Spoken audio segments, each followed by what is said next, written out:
दोस्तों, क्या हो यदि आप अपने घर से बाहर घूमने जाएं या घर से बाहर किसी काम से जाएं या अपने गांव से बाहर जाएं और आप वापस आएं तो आपको पता चले कि वहां पर तो आपका घर ही नहीं है या फिर आपका गांव ही नहीं है। ऐसा ही हुआ एक वैज्ञानिक के साथ जब वह स्पेस में गया।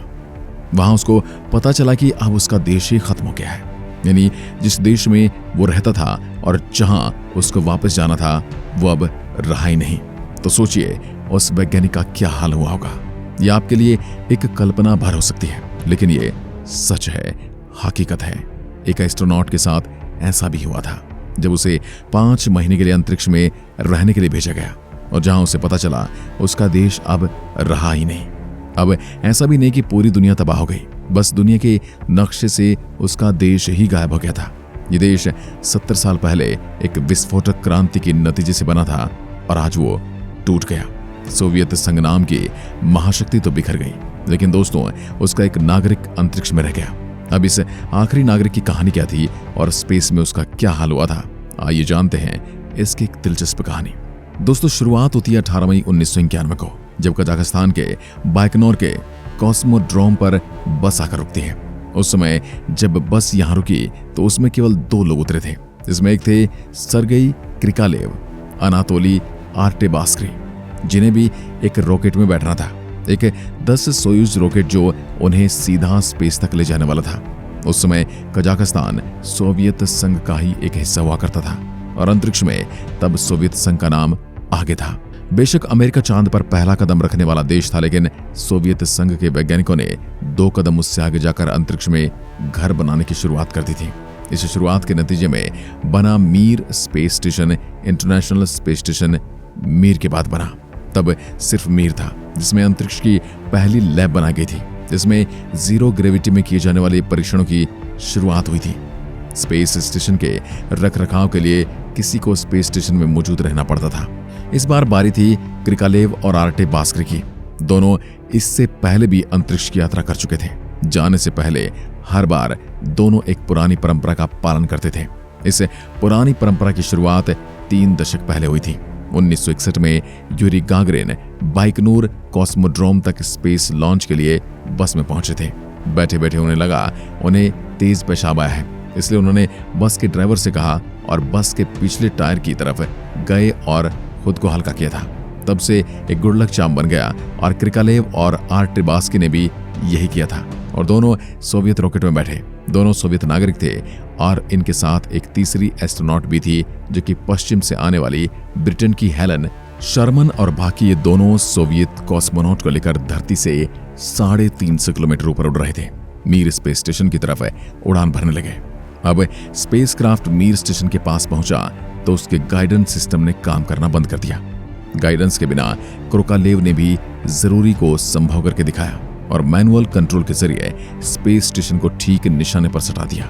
अंतरिक्ष में पहला घर जिसमें इंसान कुछ दिन बिता सकता था, लेकिन वहां से लौटे एस्ट्रोनॉट बताते थे कि वहां रहने पर बदबू आती है।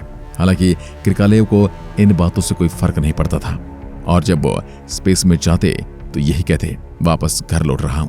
बाकी लोग टाइम काटने के लिए किताबें पढ़ते थे, लेकिन मैं खिड़की के पास बैठकर धरती की उन जगहों और चीजों को ढूंढने की कोशिश करता था जिन्हें मैंने पहले कभी नहीं देखा था और न वहां जाने का मौका मिल पाया था।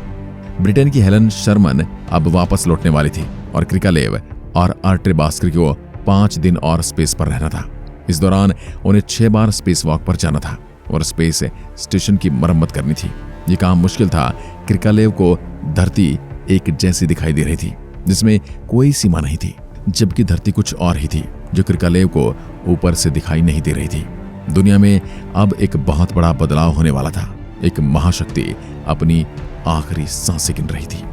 19 अगस्त 1991 मॉस्को के रेड स्क्वायर पर सुबह मिलिट्री ट्रायंगल्स का एक काफिला घुसाया। सोवियत संघ 15 देशों से मिलकर बना था और 1991 की गर्मियों में इनमें से अधिकतर बगावत पर उतर आए थे। अक्टूबर महीने तक ये तय हो चुका था कि सोवियत संघ टूटेगा। धरती पर यह सब चल रहा था और इसका असर अंतरिक्ष तक होने वाला था। सोवियत संघ से बगावत करने वालों में एक कजाकिस्तान भी था। सोवियत स्पेस प्रोग्राम की चाबी बाइकनूर कॉस्मोड्रोम में थी और एक कॉस्मोड्रोम कजाकिस्तान के हिस्से में पड़ता था। कजाकिस्तान की बगावत शांत करने के लिए सोवियत नेताओं ने प्रस्ताव दिया था कि वो स्पेस स्टेशन पर जाने का अगला मौका एक कजाक नागरिक को देंगे। इस फैसले का असर क्रिकालेव की जिंदगी पर भी पड़ा, क्योंकि पहले तय हुआ था कि क्रिकालेव 5 महीने तक ही मीर स्पेस स्टेशन पर रहेंगे और फिर उनकी जगह एक दूसरा कॉस्मोनॉट ले लेगा। क्रिकालेव इंजीनियरिंग का काम देखते थे, जिससे जरूरी था कि उनसे कोई अनुभवी व्यक्ति लिया जाए, लेकिन जमीन पर भी कुछ चल रहा था। उसके हिसाब से एक नया कॉस्मोनॉट आने वाला था, जिससे जरूरी अनुभव भी नहीं था, जिसका मतलब था क्रिकालेव को तय समय से ज्यादा समय तक स्पेस में रखना।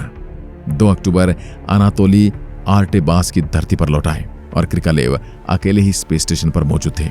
स्पेस स्टेशन हर 90 मिनट में धरती का एक चक्कर पूरा लगाता है, इसलिए यहाँ धरती की तरह अंधेरे और उजाले की साइकिल नहीं होते। अंतरिक्ष यात्रियों को 45 मिनट की रोशनी मिलती है और 45 मिनट का अंधेरा, यानी वहां एक दिन में 16 बार सूर्य उदय होता है और 16 बार सूर्यास्त। भले ये नजारा सुंदर हो सकता है, लेकिन कितनी देर के लिए? लेकिन जब आपको नींद आती है तो ये आप पर भयानक असर डाल सकती है। इसके अलावा स्पेस स्टेशन पर आर्टिफिशियल रोशनी कभी बंद नहीं की जाती, इसलिए एस्ट्रोनॉट या कॉस्मोनॉट इस बात की ट्रेनिंग लेते हैं कि उजाले में कैसे सोया जाए। नींद में कई बातें हो सकती हैं, जैसे आपके मुंह से जो कार्बन डाइऑक्साइड निकलती है जमीन पर हवा में बह जाएगी, लेकिन स्पेस स्टेशन पर आपके पास CO2 के बुलबुले इकट्ठे हो सकते हैं, जिनसे दिमाग में ऑक्सीजन की कमी हो सकती है और ये भयंकर नुकसान आपको पहुंचा सकते हैं। इसके अलावा अंतरिक्ष में लंबे समय तक रहने में रेडिएशन से कैंसर का खतरा हो सकता है, हड्डियां कमजोर पड़ सकती हैं, नर्वस सिस्टम कमजोर हो सकता है और आदमी भयंकर रूप से बीमार हो सकता है। क्रिकालेव मुख्य इंजीनियर थे और उन्हें वापस लाने के लिए वहां पर किसी दूसरे कॉस्मोनॉट को भेजना था। हर रॉकेट लॉन्च में करोड़ों रुपए का खर्च आना था और सोवियत संघ की तिजोरियां खाली हो चुकी थी और उनकी हालत अब ऐसी नहीं थी कि वो दूसरा रॉकेट स्पेस में भेज पाते। इसलिए सोवियत स्पेस प्रोग्राम में भारी कटौती की गई। खुद मीर स्पेस स्टेशन को भी बेचने की बात शुरू की गई। धरती पर क्रिकालेव की पत्नी और एक 9 महीने की बच्ची थी, उन्हें भी कुछ ही रुपए में अपना गुजारा चलाना पड़ रहा था। क्रिकालेव के पास एक ऑप्शन था कि स्पेस स्टेशन में मौजूद एक कैप्सूल में बैठकर वो धरती पर आ सकते थे, लेकिन उसका मतलब होता स्पेस स्टेशन को खाली छोड़ देना और बिना देखरेख के वो बर्बाद हो सकता था। इसलिए क्रिकालेव ने वहीं रहना ठीक समझा। 25 दिसंबर 1991 वो आखिरी तारीख थी जब सोवियत संघ का हथौड़ा और दरांती वाला झंडा क्रिमिनल के ऊपर फहराया गया। इस दिन के बाद उसकी जगह रूस के 3 रंग वाले झंडे ने ले ली। सोवियत संघ खत्म हो गया, लेकिन उसका एक नागरिक, आखिरी नागरिक, अभी भी स्पेस में था, जिसको दुनिया पहले जैसी ही दिख रही थी, पर असल में वैसी थी नहीं।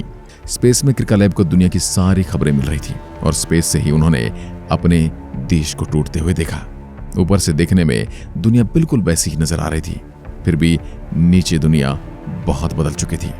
5 महीने तक क्रिकालेव को स्पेस में रहना था, लेकिन वो 311 दिन तक स्पेस में रहे।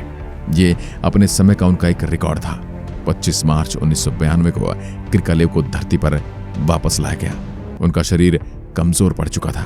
उन्हें सांस लेने वाली हवा इतनी घनी महसूस हो रही थी कि मानो ब्रेड पर रखकर आप उन्हें चाकू से काट सको। क्रिकालेव सोवियत संघ के आखिरी नागरिक थे और साथ ही 15 देशों के हीरो भी थे। लेकिन क्रिकालेव जब ठीक हुए तो एक बार फिर उन्होंने अपना स्पेस सूट पहना और आने वाले सालों में कुल 803 दिन स्पेस में रहे। मीर स्टेशन की बात करें तो सोवियत विघटन के बाद रूस के राष्ट्रपति और अमेरिकी राष्ट्रपति के बीच मुलाकात हुई और यहां से नींव पड़ी अमेरिका रूस संयुक्त स्पेस प्रोग्राम की, जिसके तहत एक नया इंटरनेशनल स्पेस स्टेशन की बात शुरू हुई। सालों तक मीर स्टेशन ने काम किया और फिर उसके पुर्जे दक्षिणी प्रशांत महासागर में गिरा दिए गए। आज की वीडियो में बस इतना ही।